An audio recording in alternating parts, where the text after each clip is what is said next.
এক এক দেশ থেকে প্রধানমন্ত্রীরা পালিয়ে যাচ্ছে। এবার কি তাহলে নরেন্দ্র মোদীর পালা? বাংলাদেশের সরকার পালাইছে, শ্রীলঙ্কার সরকার পালিয়ে গেছে, নেপালের সরকার পালিয়ে গেছে, ফ্রান্সে নাকি শুরু হয়ে গেছে। এবার নিশ্চয়ই নরেন্দ্র মোদী পালিয়ে যাবে। এরকম অনেক পোস্ট দেখতেছি যে নরেন্দ্র মোদী শুরু হয়ে গেছে, এবার নরেন্দ্র মোদীর পালা।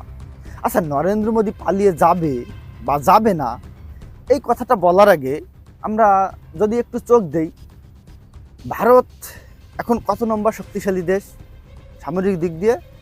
চতুর্থ নম্বর। যুক্তরাষ্ট্র, রাশিয়া, চীন, এরপর হচ্ছে ভারতের অবস্থান। কার জন্য হয়েছে? ভারতীয় জনগণের জন্য, ভারতীয় সেনাবাহিনীর জন্য।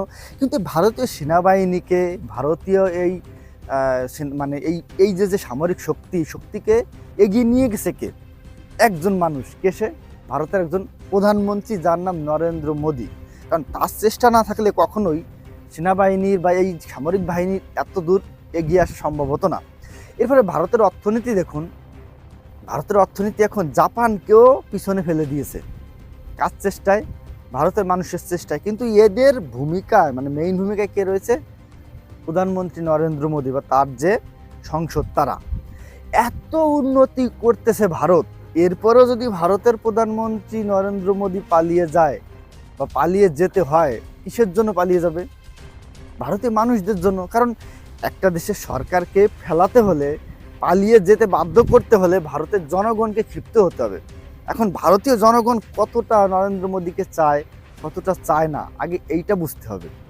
দেখুন, অনেকগুলো রাজ্যে বিজেপি সরকার রয়েছে। এখন এইসব রাজ্যে তো এই নরেন্দ্র মোদী করচুপি করে, জোর করে, ভোট দখল করে, নকল ভোট দিয়ে, জালিয়াতি করে নির্বাচিত হয় নাই ভাই। যদি জালিয়াতি করে নির্বাচিত হতে পারতো, তাহলে এই যে পশ্চিমবঙ্গের মমতা বেগম যেগুলো ঘটিয়ে বেড়াচ্ছে, এই মমতা বেগমকে কবে সরিয়ে এরা করচুপি করে পশ্চিমবাংলায় বিজেপি সরকার চলে আসতো। কিন্তু তা তো হয় নাই।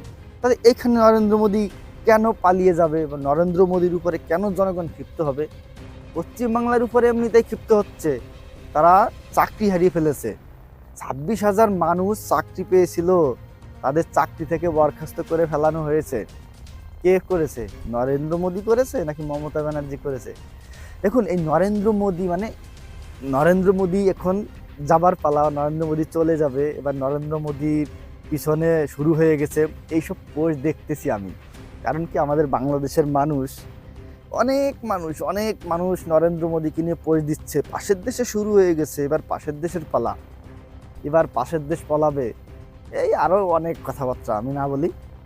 তো এই হচ্ছে মানসিকতা, যে ভারত সরকার চলে যাওয়ার জন্য, ভারত সরকারকে ফেলানোর জন্য বাংলা মানে ভারতের পাশের অনেক দেশগুলোই অনেক উৎসাহিত, অনেক মানে তাদের অনেক চাওয়া যে ভারত সরকার চলে যাক। আর ভারতের লোকজন কি চায়? তারা কি চায় নরেন্দ্র মোদী চলে যাক?